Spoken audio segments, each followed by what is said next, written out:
Hello students, today is the second lecture of subject biology of standard 11th.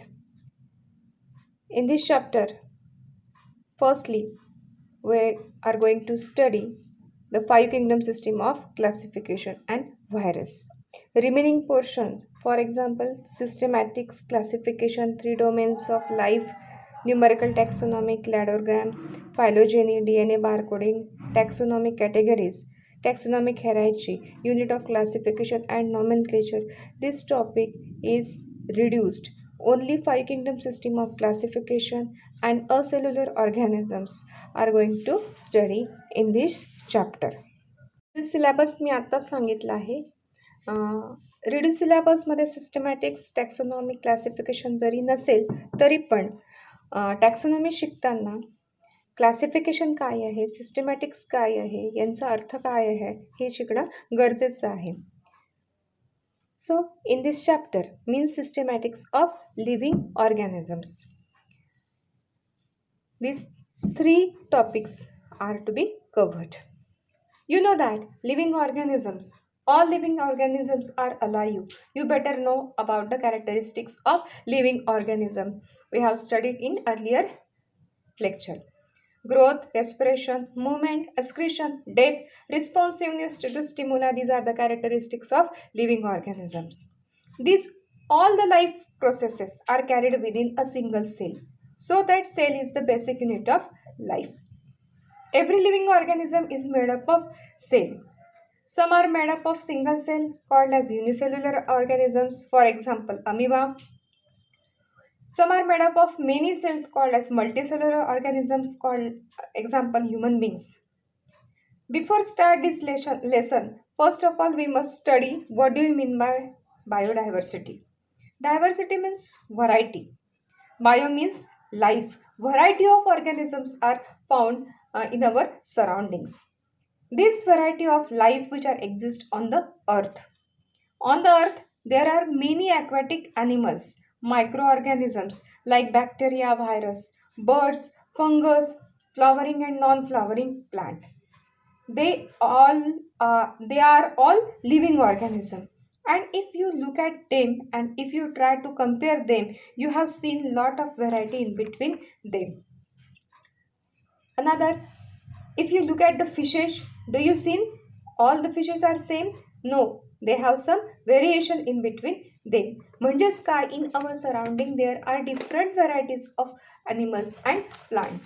मग आता हे different varieties म्हटल्यानंतर यांना आपण एखाद्या प्लांटची माहिती काढायची आहे, इन्फॉर्मेशन काढायची आहे, मग ते तुम्ही कसं ओळखणार? त्यासाठी तुम्हाला एक सिस्टमॅटिक्सची गरज आहे. मग सिस्टमॅटिक्स म्हणजे काय आहे? It is the study of kinds and diversity. It is the study of kinds and diversity of organisms and their comparative and evolutionary relationship. For example, जर तुम्ही लायब्ररीमध्ये गेला, तुम्हाला काय दिसेल? त्यामध्ये खूप बुक्स आहेत आणि all the books are they are arrange in systematic manner. पण जर नसेल तर तुम्हाला एखादा बुक सापडेल नाही. तसंच सेम आहे, एखाद्या ऑर्गॅनिझमची जर स्टडी करायची असेल तर ते जे ऑर्गॅनिझम्स आहेत ते एका विशिष्ट सिस्टमॅटिक मॅनरने अरेंज करणं गरजेचं आहे. म्हणजेच काय, म्हणूनच आपण म्हणतो सिस्टमॅटिक काय, it is the study of kinds and diversity of organism. जे डिफरंट व्हरायटीज ऑफ ऑर्गॅनिझम्स आहेत त्यांची स्टडी करणे, कम्पेअर करणे आणि त्यांना इव्हॅल्युशनरी रिलेशनशिप यांची सगळ्यांची काय करायची, त्यांना स्टडी करायची. This is called as the systematics. Another example जर आपण बघायचं झालं आहे तर एखाद्या व्यक्तीचा जर ॲड्रेस आपल्याला शोधून काढायचा असेल तर मग आपण काय करणार? पहिल्यांदा काय बघणार आहे, कुठल्या स्टेटमध्ये आहे, स्टेटमध्ये कुठल्या आहे, त्यानंतर कुठल्या डिस्ट्रिक्टमध्ये आहे, डिस्ट्रिक्टमध्ये शोधून काढल्यानंतर कुठल्या सिटीमध्ये आहे, सिटीमध्ये म्हटल्यानंतर कुठल्या एरियामध्ये आहे, त्यानंतर एरिया शोधल्यानंतर तो त्या व्यक्तीचा घर नंबर म्हणजे प्लॉट नंबर कोणता आहे याच्यावरून आपण तो ॲड्रेस शोधून काढू शकतो. म्हणजेच काय केलेलं आहे की या सगळ्यासाठी एक सिस्टीम बनवली आहे. सिस्टीम बनवणे आवश्यक असते. म्हणून क्लासिफिकेशनमुळे ही स्टडी काय होते, इझी होते. अनदर एक्झाम्पल बघायचं झालं तर वाईड व्हेरायटी ऑफ फॉरेस्टमध्ये मायक्रो ऑर्गॅनिझम्स आहेत, झूमध्ये ॲनिमल्स आहेत. म्हणजेच एखादा ॲनिमल किंवा प्लांट शोधण्यासाठी एक सिस्टीम जर तयार केली तर तो ऑर्गॅनिझम ओळखणे सोपे होते. So that classification is important. याच्यावरनं काय सांगता येईल की ज्या गोष्टींची गरज ज्या ठिकाणी आहे त्या ठिकाणी ठेवणे आवश्यक असते. यालाच आपण काय म्हणतो, क्लासिफिकेशन. म्हणजेच काय, क्लासिफिकेशन्स means it is the arrangement of organism or group of organism in distinct categories in accordance with particular and well established plan. मग हा प्लॅन कसा आहे? जर तुम्हाला एखादा ऑर्गॅनिझम हा स्टडी करायचा असेल तर तो प्लॅन कसा आहे? त्यासाठी तुम्हाला काय काय करावं लागेल? तर तुम्हाला पहिले त्याचे कॅरेक्टर स्टडी करणं गरजेचं आहे. त्याचे कॅरेक्टर्स, मग तो त्याचे कॅरेक्टर्स कोणते कोणते आहेत ती स्टडी करणे गरजेचं आहे. ठीक आहे. वन टाइम कॅरेक्टर स्टडी केले देन त्याला प्रॉपर प्लेसमेंट देणं गरजेचं आहे. Then you have to give the proper placement. Proper जागा दिलेली आहे, then you have to give name. Okay. म्हणजेच काय झालेलं आहे, कशासाठी केलेलं आहे तर आयडेंटिफाय करण्यासाठी. एखादा ऑर्गॅनिझम हा जर आयडेंटिफाय करायचा असेल तर त्याच्यासाठी फर्स्ट कॅरेक्टर शोधणं आवश्यक आहे, कॅरेक्टरची स्टडी करणं आवश्यक आहे. सेकंड, कॅरेक्टर शोधले देन प्रॉपर प्लेसमेंट देणं गरजेचं आहे आणि प्रॉपर प्लेसमेंट दिल्यानंतर त्याला नाव देणं पण गरजेचं आहे. यालाच काय म्हणतात, it is also called as the taxonomy. यालाच आपण काय म्हणणार आहोत, taxonomy. or it is also called as the science of classification. It is also called as the science of classifications. The term classification was coined by A.P. de Candolle. मग systematic of living ऑर्गॅनिझम्समध्ये आपण बघितलं, systematic म्हणजेच काय आहे की different variety of organisms यांची study करणे. Taxonomy म्हणजे काय आहे, it is the branch of biology which deals with collection, identification, give nomenclature, description and classification of organisms. आणि नंतरचं आहे क्लासिफिकेशन्स म्हणजे काय की एखादा ऑर्गॅनिझम किंवा ग्रुप ऑफ ऑर्गॅनिझम हा एका डिस्टिंक्ट कॅटेगरीजमध्ये एखाद्या विशिष्ट प्लॅननुसार तो अरेंज करणे म्हणजेच काय आहे, क्लासिफिकेशन्स. बघितले म्हणजेच काय म्हटलं, it is the arrangement of organisms or group of organism in distinct categories in accordance with well established plan. There are three different types of classification. First is artificial, second one is natural, and third one is phylogenetic classification. Artificial system of classification, it is based on non-evolutionary features. Non-evolutionary features, it is also shows the morphological character. आता morphological म्हणजे काय आहे की external appearance वरून आपण जे characters सांगू शकतो त्यालाच मॉर्फॉलॉजिकल कॅरेक्टर्स म्हणतात. फॉर एक्झाम्पल, पानाचा शेप कसा आहे, लीव्सचा शेप कसा आहे, फ्लॉवरचा रंग कसा आहे, फ्लॉवरचा शेप कसा आहे, प्लांट्स हर्ब आहे, श्रब आहे की ट्री आहे, हे जे कॅरेक्टर आपण बघितल्यानंतरच सांगू शकतो त्यालाच काय म्हणतात, मॉर्फॉलॉजिकल कॅरेक्टर्स म्हणतात. Study of this morphological character is based on the artificial system of classification. This artificial system of classification is also called as the Linnaeus system of classification and it is based on the non-evolutionary म्हणजे easily ऑब्झर्वेबल आहे. Morphological character आपण easily ऑब्झर्वेबल करू शकतो आणि non evolutionary features आहेत, habit आहे, colour आहे, हे नॉन इव्होल्युशनरी. त्यांना त्यांची जी स्टडी करण्यात आली या सिस्टीमनुसार म्हणून त्या क्लासिफिकेशनला नाव दिलेलं आहे artificial system of classification. Second system of classification is the natural system of classification. This natural system of classification based on objectively significant characters. Bentham and Hooker was a scientist and he gave the natural system of classification. And third one is phylogenetic classification. This classification is based on common evolutionary descent. Engler and Prantls It gives the phylogenetic classification.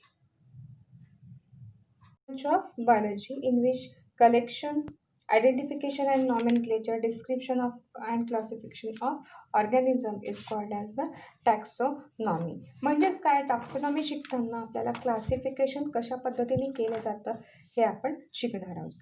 First is the taxonomic hierarchy. आता taxonomic hierarchy म्हणजेच काय आहे? It is the manner of scientific grouping of different taxonomic category into descending order on the basis of their ranks or position in classification is called as the taxonomic hierarchy. आता taxonomic hierarchy it shows two terms. दोन terms याच्यामध्ये use केल्या जातात. First is the taxa and second one is the categories. Taxa म्हणजे काय आहे? It is the group of living organism. Living ऑर्गॅनिझमचा जो ग्रुप असतो त्याला काय म्हणतो आपण? टॅक्सा म्हणतो. आणि कॅटेगरी म्हणजेच काय आहे? Rank and or positions. आता या ठिकाणी kingdom, division, class, series, order, family, genus आणि स्पीसीज हे काय आहे? दिस इज द कॅटेगरी. म्हणजेच ही यांची काय झाली आहे? रँक किंवा पोझिशन्स झाली आहे. जी लोएस्ट रँक किंवा लोएस्ट कॅटेगरी आहे ती असते स्पीसीज अँड हायेस्ट कॅटेगरी असते kingdom. Kingdom is the highest category or position in the taxonomic hierarchy and species is the lowest category in the taxonomic hierarchy. आता taxonomic hierarchy म्हणजे आपण काय बघितलेलं आहे की सायंटिफिक ग्रुपिंग करायचं आहे. कशाचं? तर different categories in descending order. Descending order म्हणजेच काय की highest at the top and lowest at the bottom. म्हणजेच आपण बघू शकतो की species is the lowest category and kingdom is the highest category. आता टॅक्सा म्हणजे काय सांगितलं मी? Group of living organism.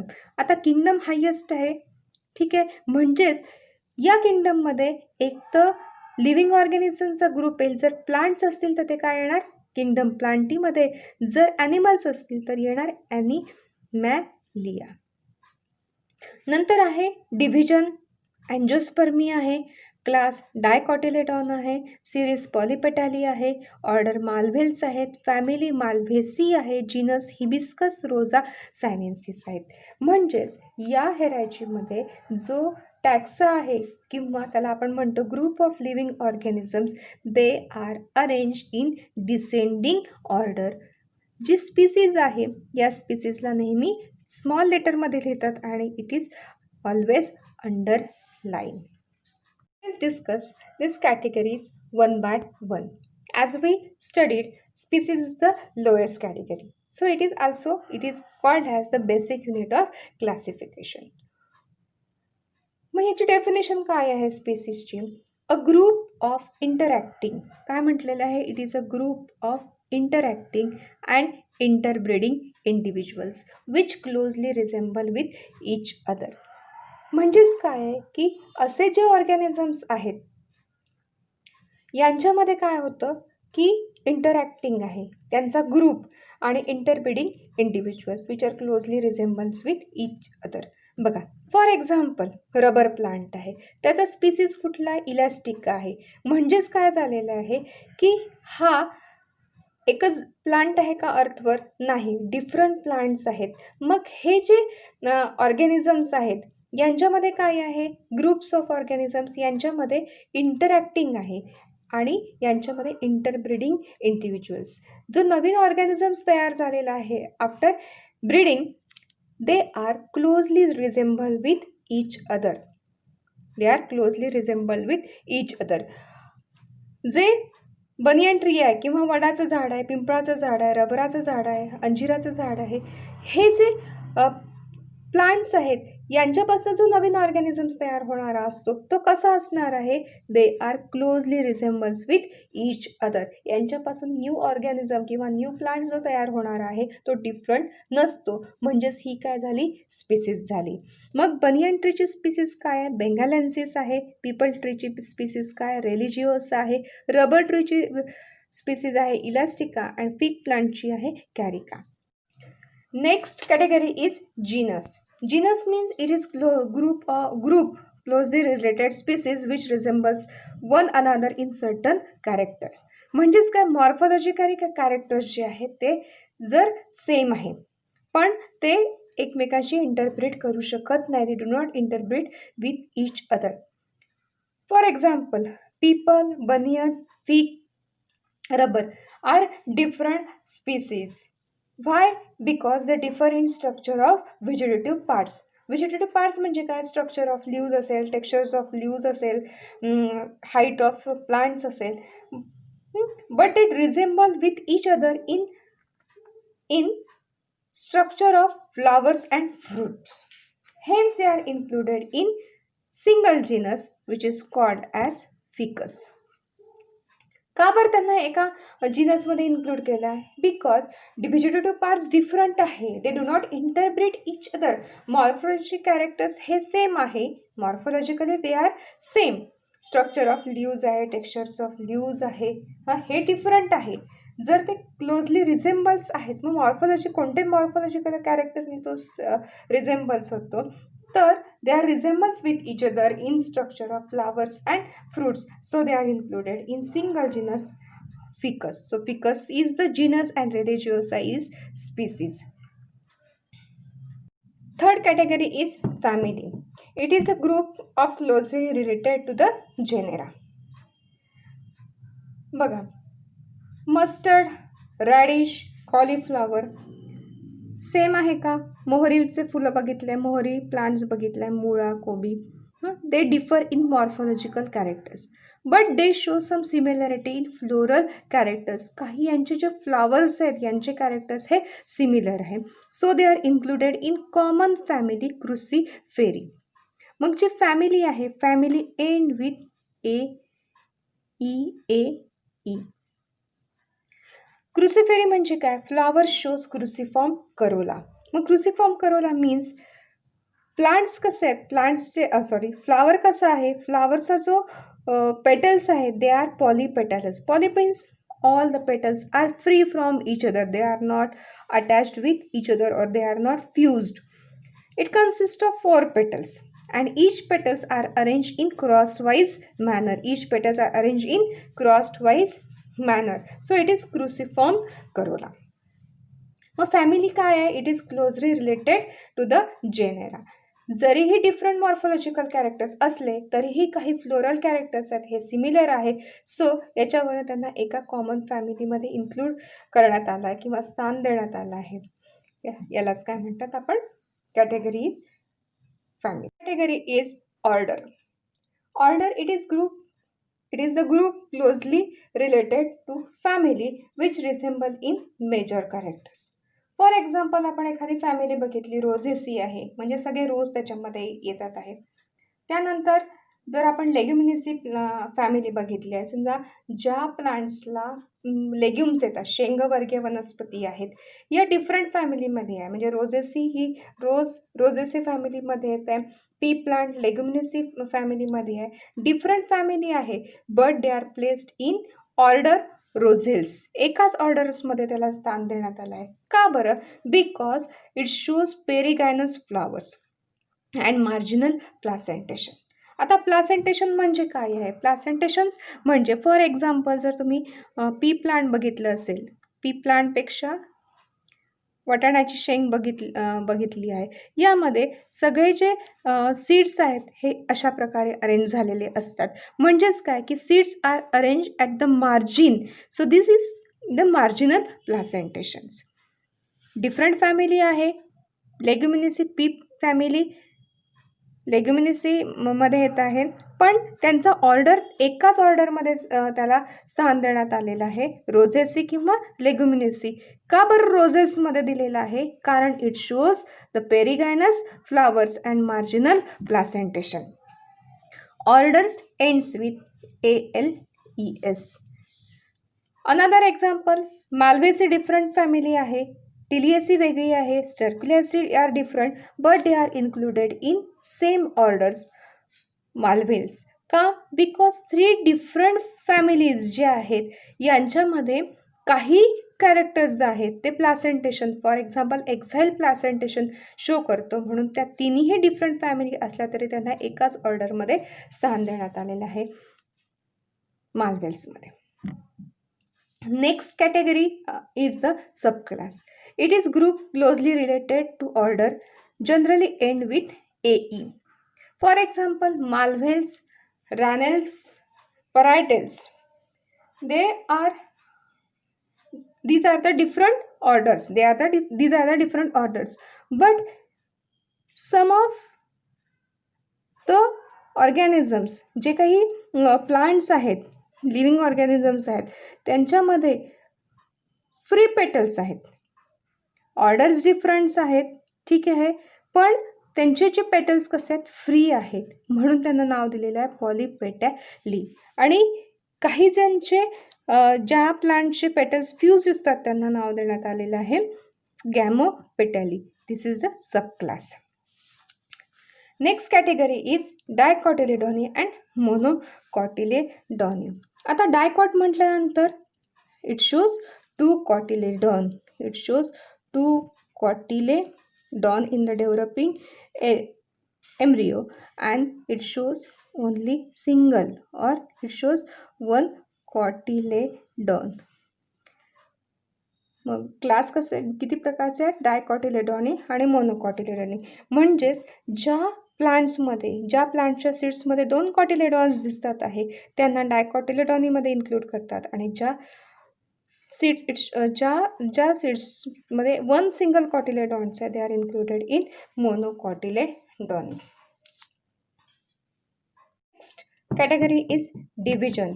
Division 2 प्रकारचे आहेत, अँजिओस्पर्मी अँड जिम्नोस्पर्मी. म्हणजे अँजिओस्पर्मी म्हणजे they are all flowering plants.